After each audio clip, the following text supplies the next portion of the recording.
Hey everyone, it's your girl Maddie here, aka Beaver Mosh, and today I am pleased to be joined from Blight House with Frank Lloyd Blight and Frank Owen Gorey, who have just put out a new record, Blight the Way, off of Syrup Moose Records.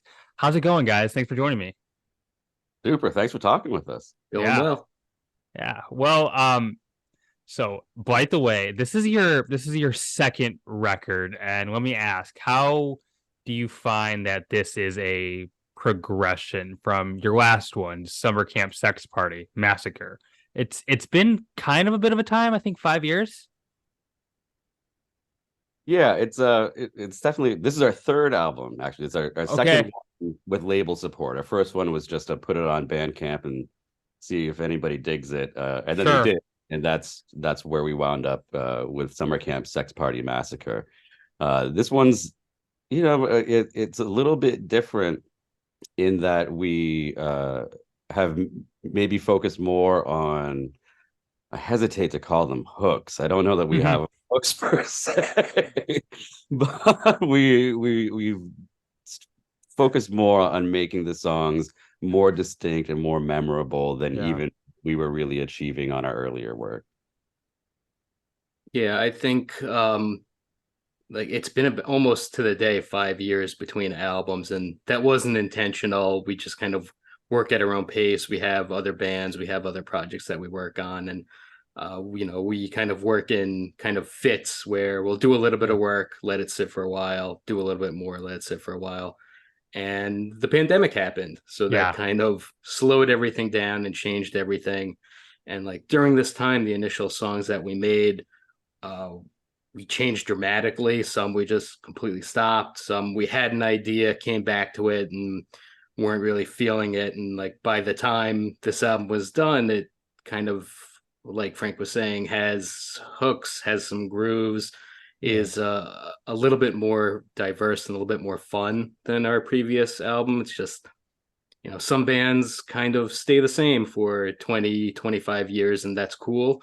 But I think at the end of the day, you want to be able to do something different and have fun with it. And I think we've been able to do that with this record, and maybe get in some new listeners that might not necessarily like death metal or grindcore or death Yeah. grind or whatever you want to call us. And this kind of has a little bit of different stuff. So if you don't like one song, maybe the next song will be more interesting. I don't. It's funny because I do agree. I do think there are hooks on this record, but I also don't think that's an oxymoron to death metal. I think like memorable parts have been in death. I mean, since like Obituary, when you think like Slowly We Rot, like those are some catchy tunes. Like you can like memorize. Like there are lines there that just stick out. And Yeah, it's just, and anyone can play faster or yeah, louder or heavier. It's kind of what you do with it that makes things more interesting. yeah, for sure. And it's actually true what it says in our bio, at least for the first couple of albums. I wrote this when I was very sick, and I'm not good at suffering, which is maybe Yeah, not a metal thing to say, but I'm terrible at being sick. And I just didn't get sick at all during the pandemic, and that kind of slowed our progress, which isn't to make light of anybody else's situation during the pandemic, no, but I actually had to learn to play just healthy, and clear headed, and thinking about what was going on, especially with the guitar. I'm not much of a guitar player, so that aspect of it, mhm. uh, I think is something that's pretty different in our approach. Is much more intentional. Yeah. Okay, so I should have maybe asked this prior, but you said that you were working on some of the guitar parts. What do you two do respectively in this project? I handle all of the music parts, and Okay. Frank handles all of the vocal stuff. So my voice is not good for anything like this. Hmm. Frank doesn't play instruments, so we kind of need each other. And That's perfect. we collaborate for all the samples we use, in every Uh, song. yeah, where there are some interesting tidbits. Are they coming from like, horror films? Where are they coming from? So like we're both heavy media consumers, Yeah. whether it's watching movies, TV, music, just reading, just everything around us is just kind of like found poetry. There's something in just about everything that you could pull and make your own, especially when it comes to like gross death metal. Yeah. You can make anything just kind of weird or scary. So I think just our general media consumption, just kind of recognizing, hey, this sounds pretty good. We could do something with this. Mhm. So we have some horror movie clips, which is cliche at this point for heavy metal, but we also have news stories. We have some like old news stories, I think from the 80s that we're able to pull from. That's We awesome. use a clip from Family Feud that we've kind of manipulated to make it our own, and just kind of pulling from a few different places. And speaking of samples, we're currently having an issue Oh with no. the organization or the company that is supposed to put all of our music onto streaming services, and they've been questioning where some of our samples have come from. Not to the point where it's been pinged by Yeah. Spotify or something like this, saying, "Hey, this is from Dusk Till Dawn. You can't use that." It's just this sounds like a sample. Do you have permission for it? And it's like some of this is from a newscast from 40 years ago. What do you want Hmm. us to do about that? And also, Right. there's this thing called fair use. So where it's not on streaming yet, the album, we may put it Yeah. out with just bleeps on it rather than having to remaster or Yeah. re-record it, do anything like that. So it's not on. I know it's on Bandcamp. It's not on Spotify or anything. It's on Bandcamp. People can go to blighthouse.bandcamp.com to listen to it and buy it, but it's as of right now, it's not up on streaming. Our other Yeah. albums are that we don't have a problem with, but we're figuring things out as things go along. I think Yeah. a bleep version would be great. A bleep version is really on brand for us, and honestly would sound nastier than any of the things we're covering up. So Yeah. people's imaginations will be way more obscene than what's actually on the album.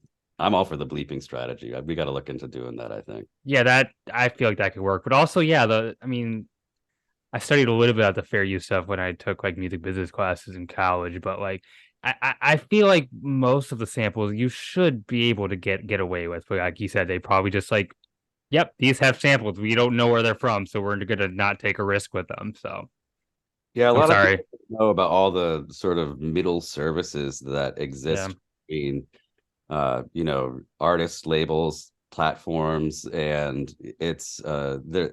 You can say fair use all you want, but at the end of the day, this is a private company that has, a stranglehold on our access to digital platforms, and this is, Yeah. another way that capitalism can erode the rights that governments give you, because we have these firms that stand between us, and they don't have to obey No. those laws or give us these rights. And so that's a noticeable change between the way our other albums and our other bands that use similar material have been working in the past, and something that's come up with the release of this album. What are some of the other bands you've been in? Because when I was looking through your both of your your band's profile on Metal Archive, it didn't like as it usually does. It didn't really typically link you to other projects that you've been in. So Yeah, we our other main band is Tovarish.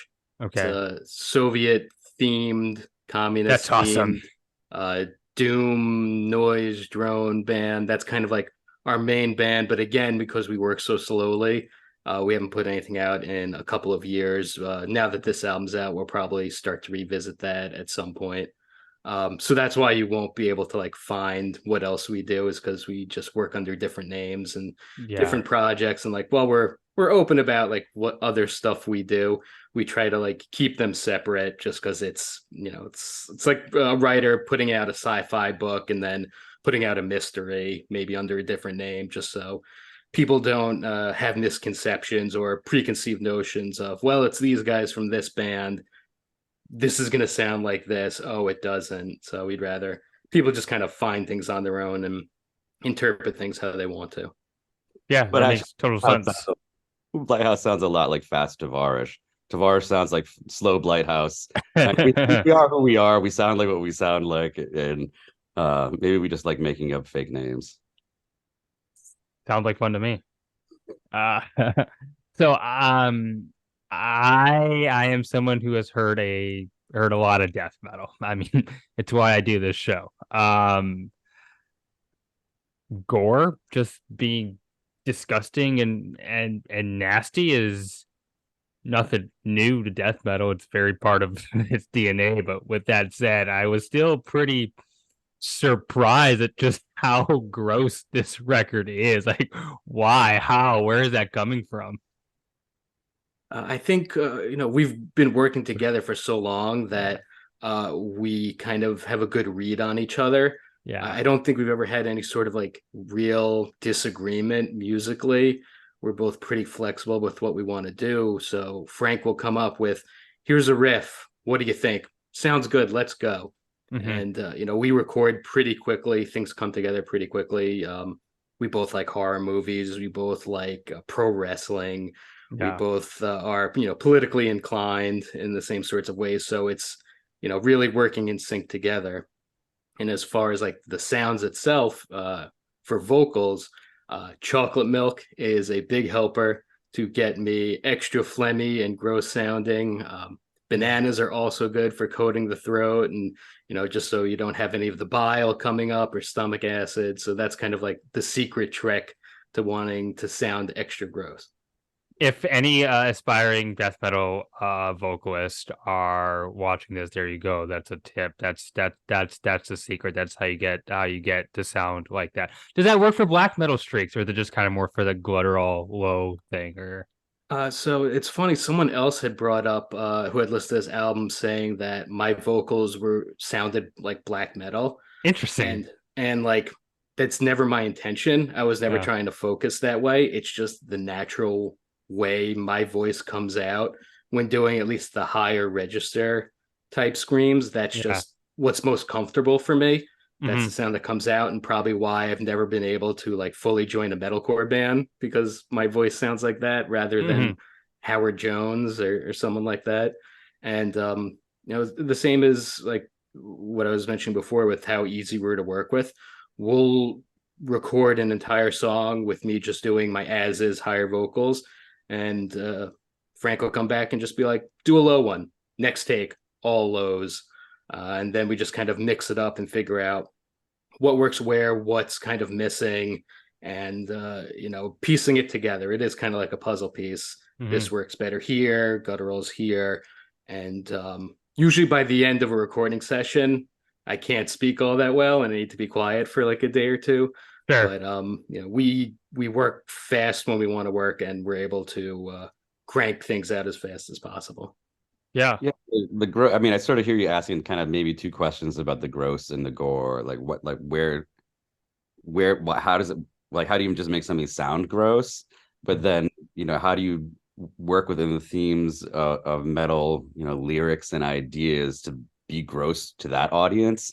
And both of them are kind of hard, but part of what Frank was saying about the way we write songs, as to speak to, sounding gross, it is, we don't have to appease a guitarist and a bassist and a drummer and a who's all like, why don't I have a solo on this song? Or, Hmm. but I loved that idea. So instead, we can focus primarily on texture, Yeah. and that's where so everything's about building, taking this layer out, taking that layer out, and we do think about riffs at the initial stage, but once you get beyond the riff stage, it's, well, what textures are we going to do with this? Where is it going to be real subby, and then where is it going to be real like annoying and feel like it's poking you in the eye, and Hmm. it's going to be spread out, and then when does it slam back together in the mix? So we spend a lot of time thinking about texture compositionally, Sure. uh, maybe more than lyrics, or to be honest. But when it does come to lyrics or themes or song title ideas, I think something that we have going for us is, one, just having listened to just tons of metal in the vicinity of this, but also having pretty specific tastes. It's hard to work in this genre, um, and not be misconstrued for a band with less progressive ideas than we hold. Sure. Yeah. Uh, and for our songwriting process, what's nice about that is, like, Frank's never come to me with a song idea, and I was like, "Hey, man, do you need an intervention?" Like, I've worked with bands, and the lyricist is like, "I've got this idea for a song." It's like, absolutely not. What? Why? Why am I hanging out with you? Do you think this? Uh, but we have we already know that we love like Bathtub Shitter and Goodalax, but we do not enjoy. I don't want to call out any other bands, but there's other bands that we just Oh it's yeah, just I know. absolutely not. Yeah. When you're trying to be gross within those kinds of confines, like now we've sort of uh, worked out an even more, I don't want to say limit, but a more specific pocket where we're gonna have to talk about uh what if Bigfoot wants your joint? Like that's that's a disturbing concept no one's out there talking about. Loch Ness monster's kind of sexy. Why is nobody talking about that? Like that are troubling ideas that a lot of other metal could talk about but doesn't. Doesn't. They're too busy with the burning church nuns and pooping on stuff. Yeah, a lot of especially death metal is like I will kill you. And Yeah. that's, obviously it's been done a million times, but it's also like we don't want to have that type of song. We don't want to tell that story. If anything, we're like from the third person point of view of odd concepts like, what if there was a vampire orgy? Yeah. Or, what if there's some sort of baby buffet going on? Just, this sort of the gross death metal general ideas, but also kind of funny. And we like people to make their own interpretations and think. If someone wants to hear some of these songs and laugh at it, that's cool. Yeah. If someone wants to listen to some of these songs and mosh and headbang to it, that's cool. If someone wants to dig deeper and listen to the lyrics or the sound clips and interpret what the songs may be more about, that's cool too. So we like to leave things open. Whereas I think a lot of, especially this like new crop of death metal bands coming up, is sometimes just like, I will stab you. Yeah. Okay, cool. Well, yeah, I mean, that's a great segue because I was gonna talk to you or ask you about the song title because some of them like really stick out to me. One you kind of already alluded to is Bible Belt Baby Buffet. It's incredible. Like, where did that idea come from? And we didn't even make it up. We don't even have to. I mean, this is why we don't even need horror movies or anything.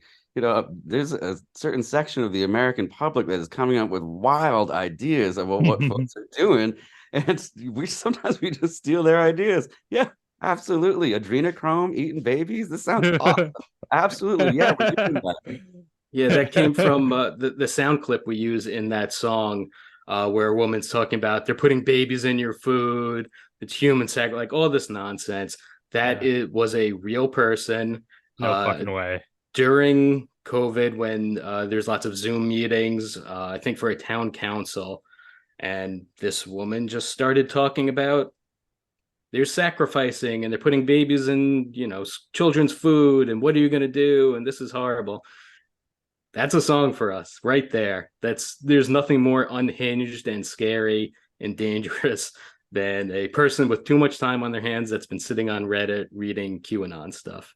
So we're kind of taking what that person said and running with it. 2020 could have gave you so much inspiration. There was so many just whacked out conspiracy groups and theorists. I don't even know there was the 5G shit. It was a time. I mean, that stuff is still kind of around, but I feel like it was just like it hit its peak. That section of the population just was they had time to think and they thought and stuff came out. Yeah, they were stuck at home with nothing to do, so they're lonely and flipping around on the internet, and a lot of them got taken by, and some of them are still stuck believing whatever it's changing to this week. Yeah. So the more they record themselves saying these things, the more song titles will probably get out of it. I can't believe Satanic Panic is back. I'm a Gen Xer, and like to me, this is it's like getting baptized again. Like, oh my god, I have like a new culture war and a Satanic Panic that's making this dark metal seem relevant. Yeah, this is super. Sign me up for that. There's a long history of artists taking a look at these sort of cultural paranoias and saying, this is just beyond reasoning with you. There's no presenting another position here. So now we're down to mockery. I don't talk about this a lot on my show, but it seems fitting now. But Part of my background is my dad was a Pentecostal pastor. I grew up praying in tongues, all that. I saw all the weird shit. So I have seen where those ideas come from, where those people, how they operate. I don't wish it on anybody. It's bizarre and frightening. And yeah, there's a lot of source material there. Yeah, I have family members that don't believe in music. Oh God. Oh God. All the things you find that are just like wrong with secular culture. I remember there being like a big push against Disney in like evangelical circles. It was wild, but yeah, no, it's a real thing. It's a real culture that people don't know that much about, but it's a huge part of the population. Was metal penetrating that culture at all? Was there like, did the subculture like seem like in hindsight, like you're like, oh yeah, that kid was into it, that kid was into it, or was metal so far outside of that experience that it felt like a different world? Um, uh, Christian death metal existed, and I was very into it as a kid. And Christian black metal, like that exists. I'm aware it exists, but I don't know that I've met people that grew up on it. That's fascinating. Yeah, no, bands like Ancestor. Like I'm not really interested anymore, but like my start in metal was like Christian metal, and then I clearly I'm not adopting my family's faith anymore, and I found the real stuff. But yeah, no, that was a part of my childhood. I wanted to be rebellious, but I also wanted to be holy. Sort of like Swedish, but different. Yeah. Anyway, that's kind of a tangent, but it felt kind of like it connected. Um, well, I was gonna say I know why I enjoy and like and am drawn to death metal as a genre, but I guess I want to ask you, why do you think generally it has a following? What is the thrill of this like specific subgenre of metal? Why do you think it has lasted so long since like the days of like Morbid Angel and Death and Entombed and the like of those? I think, especially for younger people, you're always going to be angry and disaffected and need that outlet. And, for some people, that could be playing sports. For some Yeah. people, it could be writing their own comic book at home. And I think with metal and specifically death metal, it's like instant catharsis. You are immediately able to listen to and identify with something. And for a genre that's been around roughly like 30 plus years now, there's a lot to pick from, and it keeps growing. Like every other year you have just a new crop of old school death metal bands, and if that's not your thing, Mm. there's melodic death metal, and then there's grind, and there's these all sort of subgenres and subgroups that you can really pick and choose from what you want. If maybe Yeah. you're looking for this type of sound or this type of concept, you could pretty much find anything, especially with the internet the way it is now, and with Bandcamp and with shows like yours. There is no shortage of this type of music, and it's just easy for people who want to express themselves in certain ways but like can't in a normal society. And death metal is that release for a lot of people, and it's fun to listen to, it's fun to see live, Yeah. it's fun to get in a pit, and it's fun to make it yourself. Like, we don't go around in our daily life talking about sexing up the Loch Ness monster, but it's fun to yell about and to have other people listen to it and to see Yeah. them kind of laugh and have a good time with it as well. Yeah, 100%.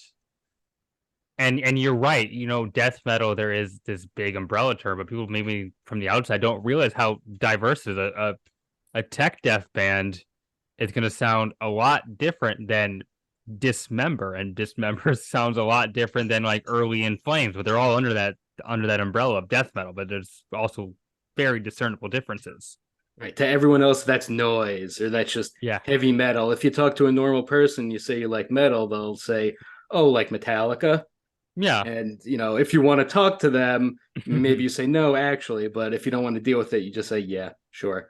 But I mean, if you're into this like we are for life, you could talk endlessly about the intricacies and the just branching off into different histories of bands, and it's just so rich and full. And you can hear stuff that came out 30 years ago that was just in someone's local scene, and they happen to upload the album to YouTube and it gets shared around, and you find this diamond in the rough. And if there's enough interest, that band could get back together and go on a tour and you could see them. So there's just a lot of opportunities for this like weird little thing that is connected to so many other weird things, like horror movies and metal are connected, Dungeons and Dragons and metal are connected, comic books. So it's all these like subgenre and subcultures of just kind of people that are a little bit out of the mainstream in one way or the other, and it kind of all brings us together. Generally speaking, once we all get in the same room together, then things Yeah. diverge again and fights break out for some of the most ridiculous reasons. But generally, the concept is there that there's kind of something for everyone within metal. Yeah. Yeah, I think that I probably got into it just because I wanted to fit in with the older kids. I liked metal, and like your Big Four, your Slayer, Metallica, Anthrax. But I distinctly remember one of my friends giving me a Deicide tape that he had dubbed from his older brother. He's like, my older brother listens to this, and I was like, what? What could this possibly be? Does your brother actually listen to this? Like, what do they do when they sit around and listen to this? So I was, I got, interested in both the music of the more extreme music, through trying to fit in, probably, but also a genuine curiosity about what culture is attached to this thing. Like, it's not on MTV, which all Gen Xers had to, study meticulously. So it's tough to figure out what it meant, and it was great because it got me more involved in.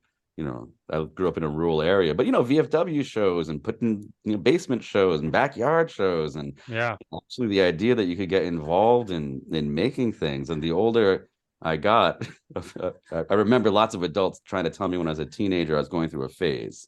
This is a phase. You're going to grow up and listen to the Beatles like the rest of us. Really? Really, Auntie? Because you were told the same thing about the Beatles that you're trying to tell me about. And a thing that I think is fantastic about death metal now is that there's tons of middle-aged people Yeah. just they're still living their best lives in the scene. And none of us had to grow up and grow out of it. None of us had to give it up. It could be your whole life, and it could be enriching the entire time.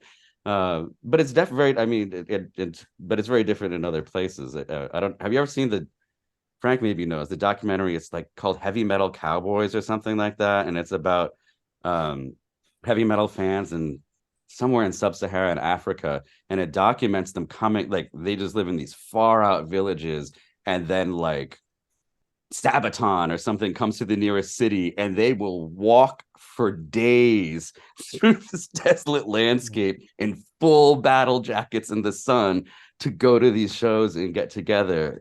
And on the other side, I was just in Denmark for a work thing, having nothing to do with the band, but talking about what I do, and I was promoting this album, and it's like, oh, by the way, we just had this single premiere, and I showed it to them. And in the United States, if I were to show somebody, the Blight House promo material, I would politely be asked to leave, or talked about behind my back later on. Maybe I don't, because it is what it is. But there, I was talking to a guy from Sweden and a guy from Finland, and they're like, "Oh, so what kind of metal is it?" And I was like, "Oh, it's pretty heavy." And they're like, "Okay, but is it like Children of Bodom?" I was like, "Oh shit, where am I? What do we?" It's a bit more like Mortician, and like we don't know Mortician. It's like Regurgitate. Like, yes, okay. These are like, dudes in their 50s, I would say, professional white collar jobs. And they at one point, one was like, "But it's not like Burzum, is it?" And we had a whole very important conversation between strangers in an international context, talking about a handful of metal bands that really sorted out who's what, who's who, what do we like, is this okay, is this not, do I need to leave the table, and we're done. And that's a kind of metal literacy that I would love to have access to in the US, but we don't. So that's a very long answer about why I like death metal and why it works for me. No, no, that's excellent. And I, first of all, I have not seen the documentary, but I'm taking note of that. Did I make I up that title, Frank? No, I think you could. It's on YouTube. I think you could find it. Heavy Metal Cowboys. Okay, I've seen like other documentaries where my dog's very active right now. Oh, what kind of We dog is have to it? see the dog. Gotta Okay, see it. say hi, Sammy. Hi, Oh, Sammy. hello. Yay. Aw. Best Oh, interview ever. look Yes. at that. um, yeah, no, but I've seen other like interviews and documentaries where like bands like Iron Maiden will talk about going to like South American countries and just being overwhelmed by how into it as a culture they are. And like we kind of miss that in the States, but also as like an American, I don't I'm overwhelmed when I see like clips of Vodka and just like how much more like ingrained in the culture it is over there. And I know I have European viewers who could probably attest to that. Yeah, here in America, it just isn't part of like everyday dialogue. You know, I have one coworker, she's probably watching this, that I met and like realized, oh wow, you like Spectral Wound? You know what I do? You know this shirt? You know these metal bands? That's crazy. I never run into strangers who like want to talk to about these things like in like detail, but like it's when it happened, it's like such a connection. Yeah, I think with America and metal, like there's no shortage of bands and styles and all that stuff, but it's possibly because we're so spread out and like we have so many other Hmm. avenues for entertainment that it's not part of like the broader culture. I think it's always just been kept to the edges, with the exception of like hair metal becoming Yeah. popular and like later on, like even new metal becoming a thing. But it's mostly just been like a kid thing. And it's not for like serious adults who listen to Led Zeppelin or the Beatles, even though they had to go through the same thing when they were kids. But I think like as we get older, there's more movies, there's more mainstream things where metal creeps into it now and then. So like it won't necessarily change a general concept, but normal people know we're not sacrificing goats and No. drawing pentagrams everywhere. We're just normal people. It's kind of like how tattoos have become more acceptable in the Hmm. workplace, or dyeing your hair, that sort of thing. So maybe metal will slowly creep in certain places and people will realize that we work, we are educated, we have thoughts. We're not just crazy people listening to gurgle noises. It's true. I work a full time. I work behind a bar. And I am a normal person, but I also like Bathory.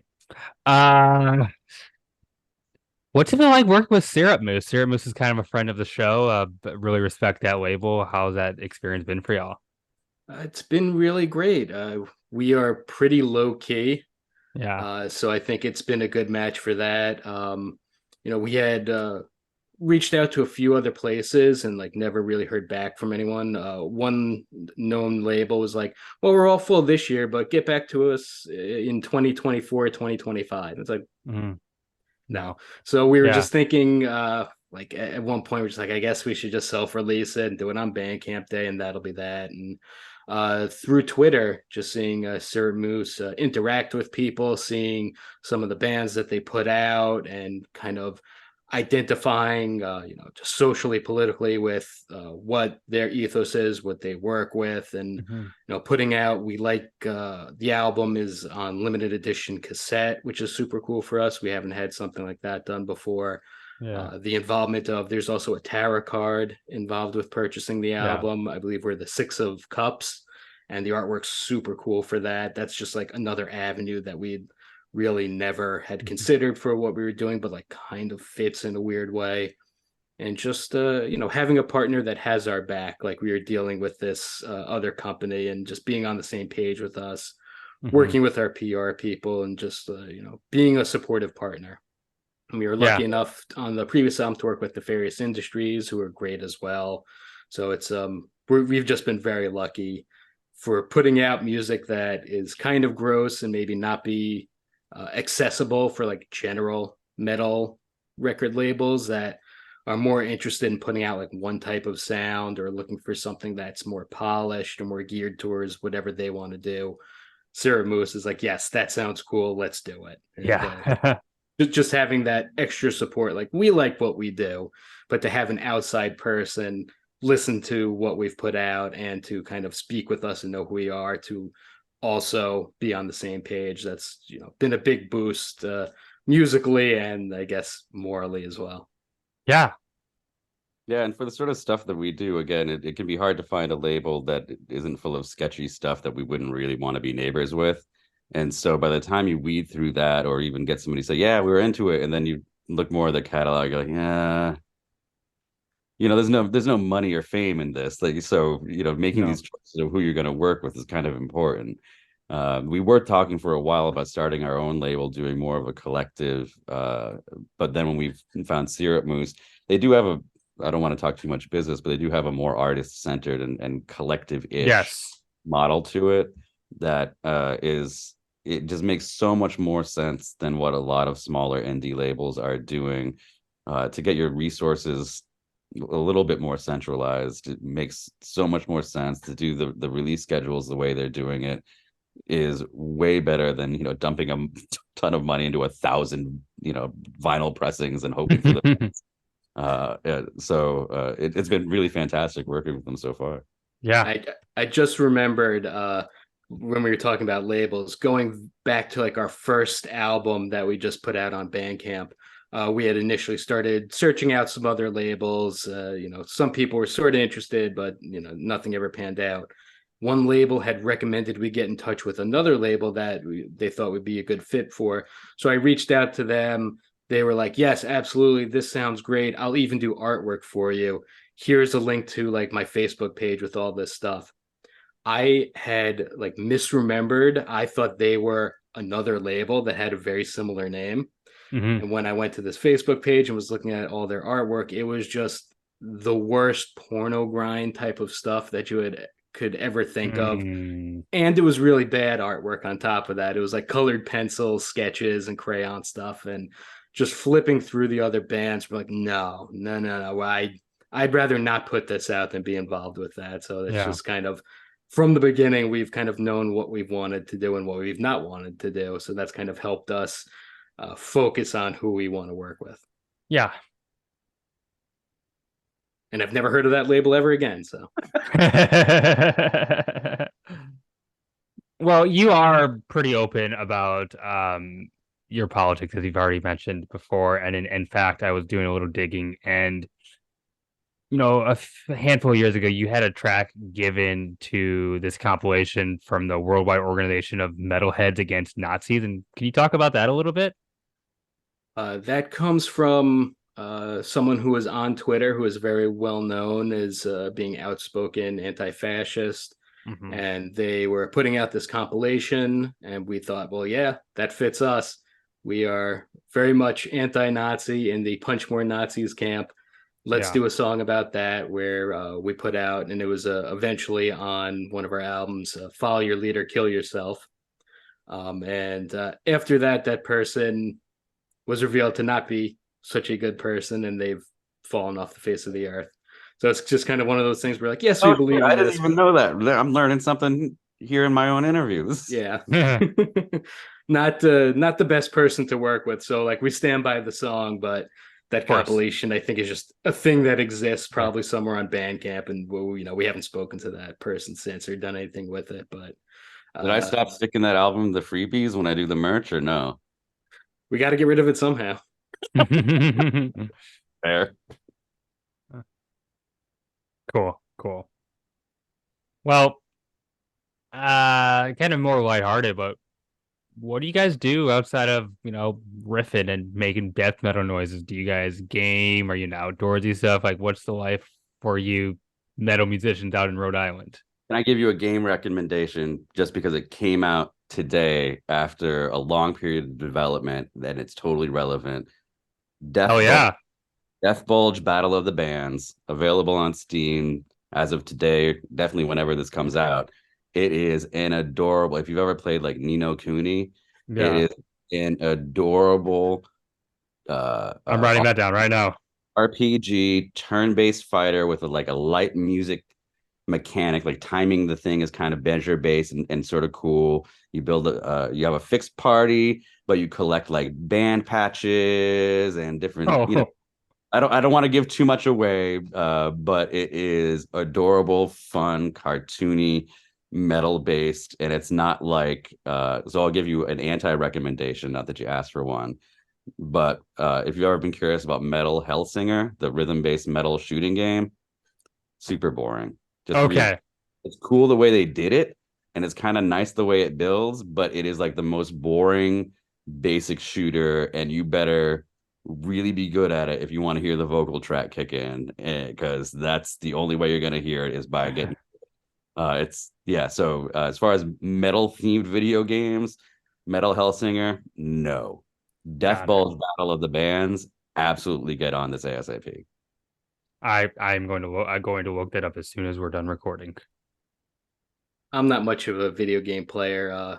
Spare time, do a lot of writing, Yeah. whether it's lyrics, sometimes poetry, just short stories. I like to write. I like to be creative. I think that kind of fits in like with this band, some of the other stuff we do, just an outlet to just kind of let my mind go off into places and be creative. I've written a few children's stories that I've been trying Oh, to get published somewhere. If you think finding a record label is hard, good luck finding a literary agent that wants to take a chance on someone and put out your book.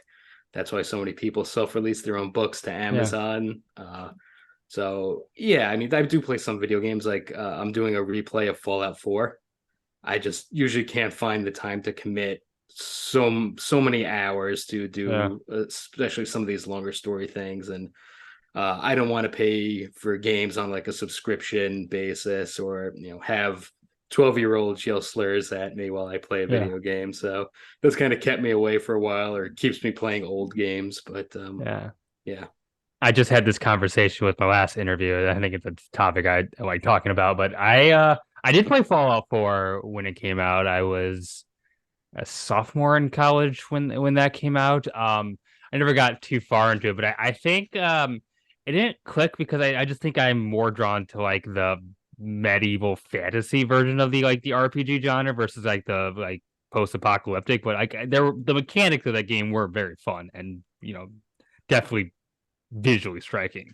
Yeah, and I think the Yeah. appeal for Fallout 4 is it takes place in Boston, which Yeah. isn't too far from us, and we could point out like that's that real place that exists in real life that I've seen, or I know where this is going, or what they're referencing. So that was just kind of like an added regional bonus that maybe some other people don't get to enjoy unless like they're from Las Vegas and play New Vegas or some of Yeah. the other games. Or, hey, Pittsburgh.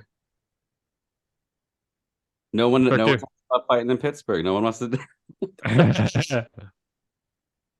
well, Frank Blight, you said you write, so are you do you read a lot too, or what are you reading right now? I don't read a lot. And I know that's like a bad thing to say. You're not No. supposed to say that. Everyone's supposed to be well read and know all the latest stuff. I tend to read more news. I Sure. like to like really stay up on what's happening. Like I like to know what's going on, but I also like to tell people what's going on. I kind of like to be that resource for people to let them know, actually this happened. This is what's going on. Why did this happen? Because of this. So like not as much book reading as I should be doing. The last book I read was called Blood and Thunder. It Okay. was a biography about Kit Carson in the West. Yeah. It just honestly, I bought it because it sounded neat, and the title of the book just reminded me of the Mastodon Yeah, song. that's where my mind went to. So I'm like, oh, sure, I should read this. But as far as like reading goes, I think more biography based, Yeah. that sort of thing. I know people like love fantasy, and there's just all these amazing worlds, and for whatever reason, I kind of just don't want to explore it all that much. I think I like to watch it more than sitting with a book and kind of pouring through 1,000 pages. I Hmm. like to, visualize and see what's going on and have like music components with it and visual and kind of get references and symbolism, I think, for me, that's more entertaining than sitting with a book in a quiet room. I think my mind's too busy going with other stuff and will go off on other thoughts and other tangents, focusing on what the author's talking about in a paragraph instead of reading the next chapter. Yeah. Well, what about recent records? What have you been listening to lately? What are some of the stuff that's come out like within the past, let's say year that's like been really sticking with y'all? I'm really digging the Dryad album, The Abyssal Yeah. Plane, on Prosthetic Records. It came out earlier this year, and like it's gotten almost no press or promo after the album came out, which kind of bums me out, especially being on Prosthetic, which is one of the bigger labels. It's huge. It feels like it was released and people went, okay, see you next time. But they're from Iowa, which Yeah. I lived in for a little while, which I will never go back to. If you're ever bored where you live, you're not as bored as if you're living in Iowa. There's a reason why Slipknot came from there and is so weird with their masks and their gimmick and all that. It makes sense. But they are like, I like to compare them to if John Carpenter joined a cavernous death metal band and played a show underwater. That's kind of like how it sounds, because it's like the heavy synth sound with shrieking black metal with interludes of like just synthesizers in between songs. And I just, as someone who likes movies and kind of likes the visualization of that, like I can, listen to the music and really let my mind visualize what's happening and kind of sink my teeth into something that's kind of spooky sounding, but also different and harsh. And they're like ocean themed. So it all kind of fits in with horrible sea monsters dragging you down into the abyss. And I think that's a super cool album that people should look into more. Yeah. Yeah, for me, it's probably the latest Voivod. I'm not a huge fan of. Yeah, we can call Voivod a legacy band. I'm not a huge legacy bands revisiting their material, but I think they got a great reason to do it, and it sounds fantastic. But I also want to give some shine to Syrup Moose bands who've got some recent releases. If you're into Blight House, you probably like Youth Pastor with a brilliantly named album, Cars Greatest Hits Volume 2. I respect that game. And also Shedding Velvet, which is more of a noise band, but I don't know if people in the rest of the world know this, but Rhode Island is a real noise mecca. I didn't know that. No, if you want to go to like a different power electronics show once, twice, 3 times a week for the whole year, come to Rhode Island. That's what we do. Damn. So, okay. It's changed a little bit thanks to developers buying up all the land, but in the 90s and 2000s, there was just an ecosystem of young musicians and artists living in abandoned warehouses. And it would just be any night of the week, there's a show going on. Sometimes it's metal, sometimes it's someone with an acoustic guitar, and a lot of times it was noise. It was 1, 2, sometimes 3 people just hunched over a table, twisting knobs, doing noisy, weird stuff. Like the band White Mice is from here, and they were kind of doing the noisy thing with giant paper mache mice heads on top of it. And like Andrew WK lived here in the 90s and was doing that sort of thing. I one year in college, I caught the Relapse Contamination tour with Fuck the Facts and a couple other bands. We're just playing in a warehouse. Yeah. And it was $5 to get in, and there was just free kegs on the floor. And people lived in these buildings, and it was just like, show up at midnight. To get to that show, someone drew me a treasure map. They're just like, "Oh, you're going to the show? Yeah, that's I don't wonderful. know where it is." And they just like took a napkin, were like, "Go here, make a left at this light, go here, here, and here, and knock on the door and ask for this person, and they'll let you in." And with our other band, we played one of those shows. It was in the middle of August on like the hottest day of the year with 100% humidity. And we're carrying up these big half-stack cabs. Yeah, goddamn. 4 flights of warehouse stairs, so they went forever. No AC, all the heat's rising to this top floor we're on. And we were good boys and showed up on time. which is something you should never do for these shows because it's on punk time. Yeah. So we're sweating and we're just sitting in someone's kitchen because they No, live in no, this no. space. You're missing the most stunning part of it. We have done a bunch of these, but this is the first time we've been to this particular one, and we were not prepared to open the door to the fourth floor of a warehouse. There was a tent city inside on the fourth floor. Like you open a door and there's you hear, and so we're sort of mentally figuring out what we're looking at. There's an indoor tent city, but there was anyway a kitchen, an actual kitchen that we that we sat in for like over an hour just waiting for this show to get set up. And while we were there, the people running it, I guess we're a couple, and we're like having a couple's argument, and we're just sitting there with our hands folded in the tent, and we're just sitting there, just kind of waiting for the show to start, not knowing what to do. And again, because this was somewhere where they lived, all they had to drink was like beer in the fridge. I don't drink. So I had to go to the faucet in the kitchen, put my hand under the faucet, turn it on, and just cup little sips of water as we're waiting to play the show like 2 hours later. Where we were all going to die of heat stroke or some sort of fire in this indoor tent city. Yeah, that's so wild and can't be up to like fire code or whatever, but I love it. There you have it. Tales from the Underground. Get him here from Beaver Mosh. That's awesome. and that's like one of the more normal stories you can get at some of those places. Oh, I'm sure. Main point, come to Rhode Island is great. I'm sold. I want to see one of these power electronic shows. I did want to comment a little bit on the record that you Frank, what was the record you just mentioned? Frank Blight, the metal record, kind of the black metal record. Oh, the Abyssal Plane by Dryad. Yes, Dryad. I drew a blank for a second, but yeah, you're right. When that came out, I did enjoy it. It did get kind of pushed under, and I think why was because it was kind of, you're right. It had a lot of interesting aspects like that, but it was also very rooted in like black metal and like crust punk, but maybe it was a little too in the black metal scene for like the punk movement and vice versa. So it never really found its like audience, and that's kind of a shame that like there wasn't that like ability to like kind of blend scenes.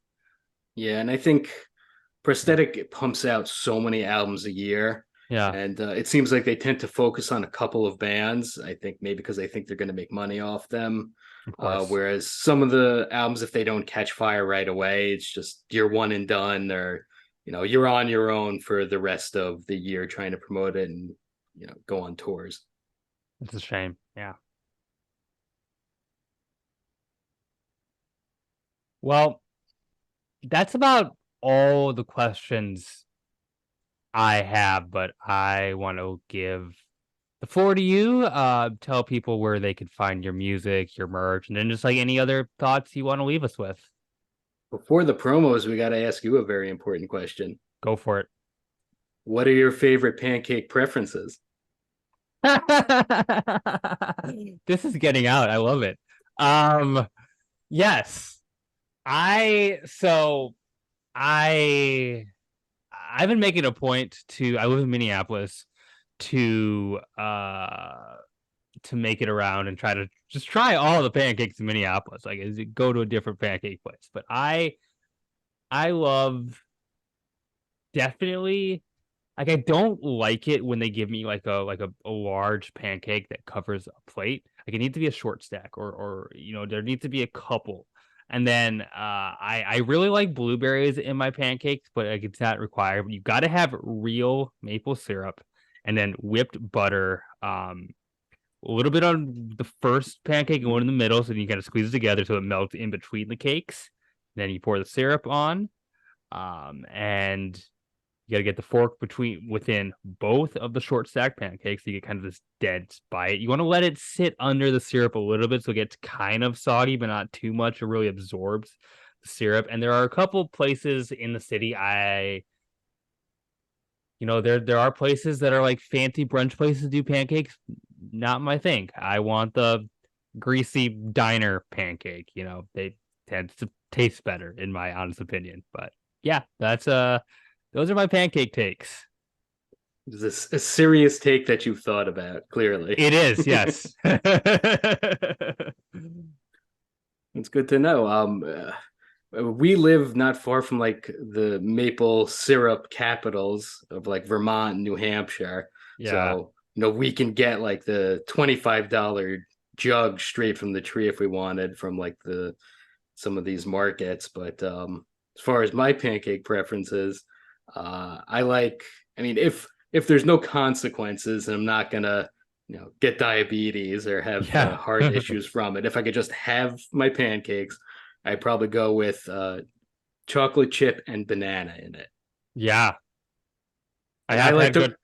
I like the big plate ones. If I'm paying for it, give me as much as possible. Yeah.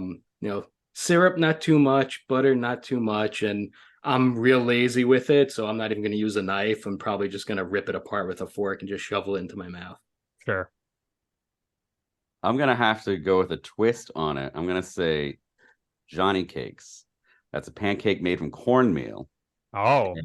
What's fun about those is they're traditionally served very small. So this maybe speaks to your interest, Maddie, of having the short stack. Yeah. I love it. It's like the pancake version of a slider. You can eat, 50 of them and feel like a giant, and it's fantastic and powerful. Yeah. What I like on them, of course, just maple syrup, no butter, just good Vermont, whatever local maple syrup on there. Really get them wet because the cornmeal is that's the advantage of the cornmeal. If you're aiming for the syrup, the cornmeal holds a lot more syrup than your traditional pancake. Okay. So I don't know if you've had Johnny cakes, either of you, but It's a Rhode Island thing. it's kind of a Rhode Island thing, but you can find them around there. So if you ever see Johnny cakes out there and you haven't tried them, give them a shot. They are syrup grenades. Don't think I've had it like in the way you describe, but there is a place here in Minneapolis that specializes in like corn-based pancakes, and they are very good, and they do as you describe. So That's what's yeah. up. Uh-huh. But I guess for promo stuff, we should do this, I suppose. I love this detour. That was fantastic. Thanks for bringing it up. We could talk about breakfast all you want. We'll come back. We'll do a report. We'll talk about French toast. We'll talk about waffles, whatever brunch needs that you do have. a We'll syrup mousse band roundup of all the stuff, just breakfast, whatever. I need to bring syrup mousse on and talk about syrup. I can do a whole episode about that. Let's promo. Yeah, promo. We'll do it. Blight House, Blight the Way is out now on Syrup Moose Records. You can listen to the whole album and purchase digitally and cassettes and a tarot card with it on blighthouse.bandcamp.com. It is not currently streaming as of this recording. Hopefully we get it up somewhere soon, but it's all on Bandcamp anyway, and that's where you can purchase it. So that's the best place to listen to it. We're on Facebook. We're on Twitter. We're not on Instagram. We're too old for TikTok. We're not doing dances while pointing to boxes. You can email us at blighthouseband@gmail.com. And, we hope people like the record. We hope that you dig it for the sound, death metal, grind, death grind, whatever you want to call it. We hope it makes you think a little bit. We hope it makes you laugh a little bit. We had a lot of fun making this, and who knows, we may be doing some other projects for Syrup Moose in the future, possibly a song for a Halloween compilation, possibly a song for a Christmas compilation. We've got some terrible ideas that we're coming up with that we think people will really enjoy. So stick Christmas around. death metal. I don't know how that works, but I can't wait to hear it. We'll figure it out. If any band's going to do it, we're going to do it. Got it. Well, wonderful. I mean, thanks again for joining me. This was a really fun conversation. I love being in chat death metal, so thank you for facilitating that interest of mine on my show. This was Blight House. My name is Maddie, aka Beaver Mosh. I have a Twitter you can follow. Link to that in the bio of my channel. Leave a comment. Tell me if you've heard the record. Tell me what you think. Tell me what you think of this interview. I have a Patreon now that you can support. I'm giving exclusive content to people that subscribe on there. And hey, you watching right now, once again, check out the new Blight House record. Keep it metal. And I'm signing off.